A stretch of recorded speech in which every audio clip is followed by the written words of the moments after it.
Welcome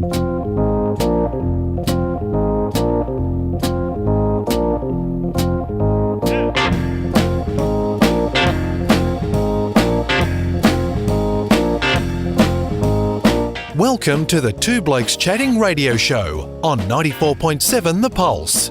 Music, interviews, news, and, well, Two Blokes Chatting. Now, here are the two blokes. We are heading up the highway to one of my favourite parts of Victoria. You just said that because she's on the line. You don't like Bendigo any more than I do. No, I do like it more than you do, but that's not saying a lot, is it? Cathryn, Mahon, hello and welcome to the Two Blokes Chatting radio show. Thanks for having me. It's a very great pleasure. And did you know the 6 songs were... You would have known that there was the vocalist was also the bass player, wouldn't you? Oh, of course. It's obvious, I would have thought. Yeah. Cathryn, delightful to meet you, albeit on the airwaves only, but I was thrilled to bits when speaking to you off air that you are a Geelong girl, and that's very important. So we're all on the same page down here. I'm not a Geelong girl. Shut up, you. Well, and Barrack for the Cats, which is also most important. As I said to you off air, the most famous thing I know about Bendigo, it produced a lot of Carlton footballers, and that doesn't sit well with me. How does it sit with you? oh, look, it might. My husband goes for Carlton, but it's, I don't think we should be, putting the town down just because they don't produce great football. Very good point you make. So, Cathryn, you popped up in my world about 12 months ago when we were doing some podcasting together. And in fact, we did a podcast together for 2 episodes before you went and got a full-time job and I did. So your involvement in Bendigo has not been lifelong. As Rob said, you were born down in this neck of the woods. And then you've spent a fair bit of time in Beechworth. Yeah, so then, grew up, I spent most of my childhood actually just out of Yakandanda in, Osborne's Flat. And then, Osborne's Flat. I played cricket at Yakandanda. What a lovely little place that is. Got a good bakery. It's a cracker little place. Well, actually, funny now, the Yakandanda bakery has been taken over by the Beechworth bakery. So it's Beechworth Bakery in Yakandanda. And in a very special juxtaposition, there's that word again. There's a Beechworth bakery in Bendigo. There is, and my daughter works there, so you can always go in there and say hi. Planets are aligning. It's getting spooky, isn't it? Is there, though, a Bendigo bakery in Beechworth? These are the questions that we deal with on this radio program. I don't even know if there's a Bendigo bakery in Bendigo. No, it's funny thing with Bendigo, it's a bit like Geelong, isn't it? It's got a whole stack of different suburbs and stuff, and so people tend to be quite possessive about their suburb. So tell us the Cathryn story. You grew up in Yakka, and you moved down to Beechworth, and now you are in Bendigo. What do you do? So I'm managing a program called Geared for Careers. So we work with within high schools, assisting kids with getting ready for getting job ready. So we sort of start working with them, to get their tax file numbers and their bank accounts and resumes, and then we work alongside with them, as they step up through their education to help them get into work experience or apprenticeships or get ready for uni. And so it's a fun program, and at the moment we have about 400 students that we're assisting.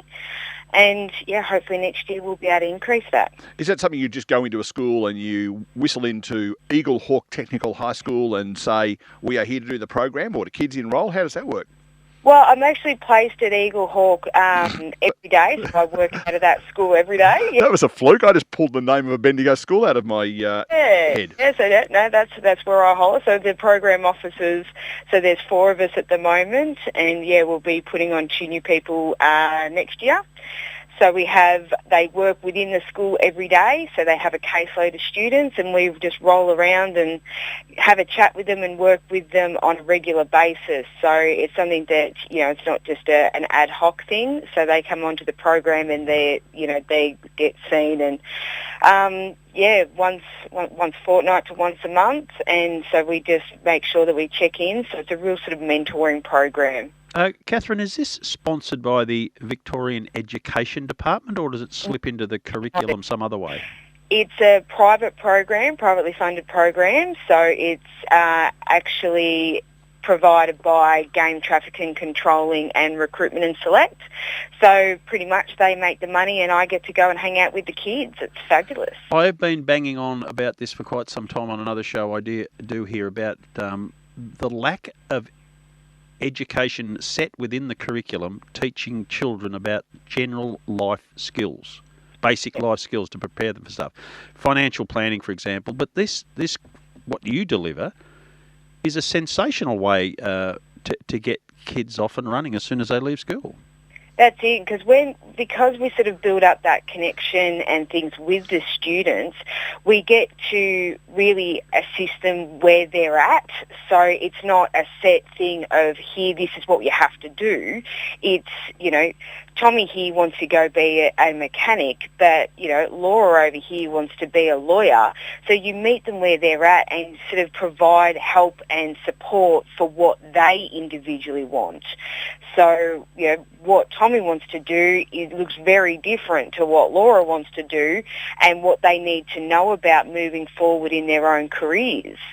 So that's really like a strong point with what we do, but we do help them with building up that confidence as well and building their capacity as people to deal with situations, to go into interviews, with whatever it is that they individually need, not just as an overall sort of thing. And, I do always talk to my kids about, like savings and making sure that they're putting some away and not just spending every cent that they get, just because it sets them up better for life.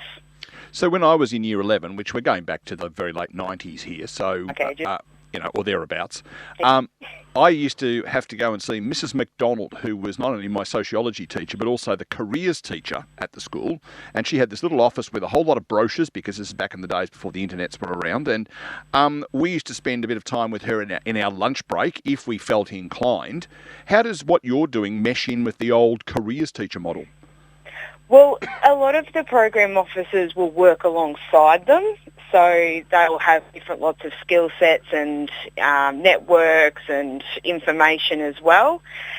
So the school that I work at, they don't actually have a careers person there at the moment. So I take on a little bit of extra with helping other students who aren't on the program, just to give them that help and advice.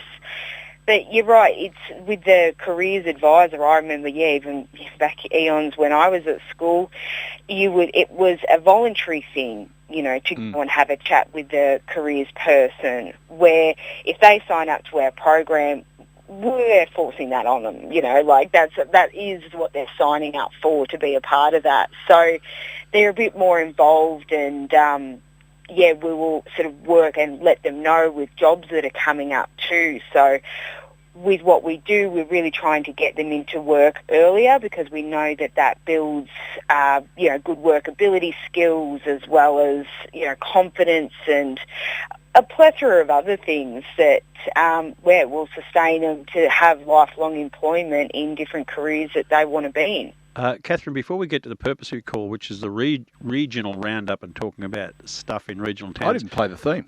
You didn't play the theme, That's disappointing. With your permission, I'll contact you off air, because I reckon you'd be a fantastic guest on our Thursday show to talk about this exact subject, because we've come at it from different angles, and I didn't realise that organisations like yours were operating. So I'd really like to pursue it more if I have your permission, and we'll... Absolutely. That's great. Let's talk about another thing. COVID hasn't really hit regional centres. It certainly hit and scared Bendigo. We had a gentleman on from New Merca in this regional roundup session who was heavily involved in that. How did it sit with you, and more importantly, those close to you, around you and your family network, when that little scare hit town? Yeah, well, it hasn't gone away. I think at the moment Bendigo's sitting at about 250 cases, so it's very much prevalent within the town. Thankfully, the town got together and got themselves as being early adopters, and the vaccination rate is quite high as well. It's been tough, and it's something that we're just learning to now live with as the norm, but every day looks very different. Schools are constantly closing, and you never quite know what you're walking into from one day to the next. But it definitely, we're trying to remove the I suppose that fear of getting it now, and just put it it's around us. It's going to have to happen at some point, and just try and be okay with that. So I mean, your Hargraves Street is our Mallop Street.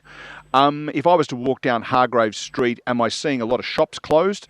Am I seeing businesses struggling, or have they come out the other side in relatively good nick? I think there definitely has been a lot of businesses closed, but then there's also been a lot open. So it actually has just been a turnover of different things. So I think a lot of the bigger, I suppose what you maybe call well-established restaurants have probably struggled the most. But on the flip side of that, a lot more of the smaller takeaway places that could operate, from your apps like Uber Eats and Menulog and everything else, they've cropped up. So it's interesting in that way. But so there's been a lot of shops closed, but there's been a bit through what they call the mall. That's been a bit of a dying central hub for a while. So I think that was sort of COVID just pushed it along, but it was already on the decline before that.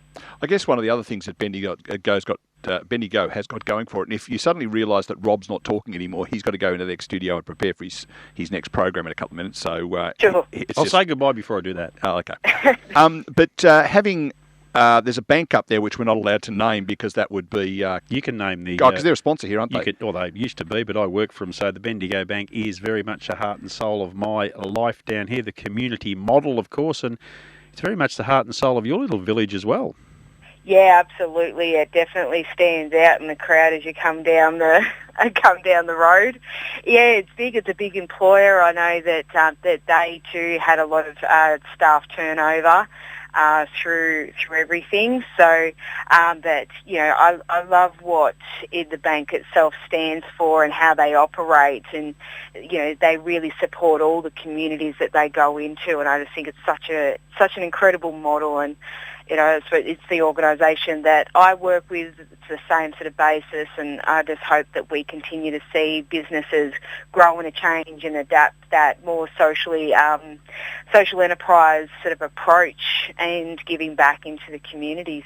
Yeah, I think the other good thing about it is that in a place like Bendigo, to have an employer of that magnitude, we've got the GMHBAs and organisations like that down here who are associated with the town. To have someone who is that prominent in the town, I guess, helps a bit of stability when you go through something like you've been through. Yeah, absolutely. And there's still been a lot of places employing and putting on. So it's just with people sort of saying they've lost their jobs, there's still been a lot of movement around, and I think having places like that at the bigger organisations has kept all the little blokes afloat. Well, Cathryn, we are coming close to the time. Toodly pip. I'll be in touch, Cathryn. Thanks very much, Rob. That was Rob. But we're coming close to the time where we have to say goodbye. Thanks for joining us on Regional Roundup. I'm just really annoyed I didn't play the theme. We have Lucky Star playing I've Been Everywhere. So thanks for being part of Regional Roundup here on the Two Blokes Chatting radio show. We'll chat soon.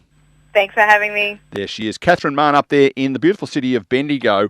A bit of an old hometown of mine. I lived up the road, about 100 k's up the road, and it was always nice to get down to the Big Smoke.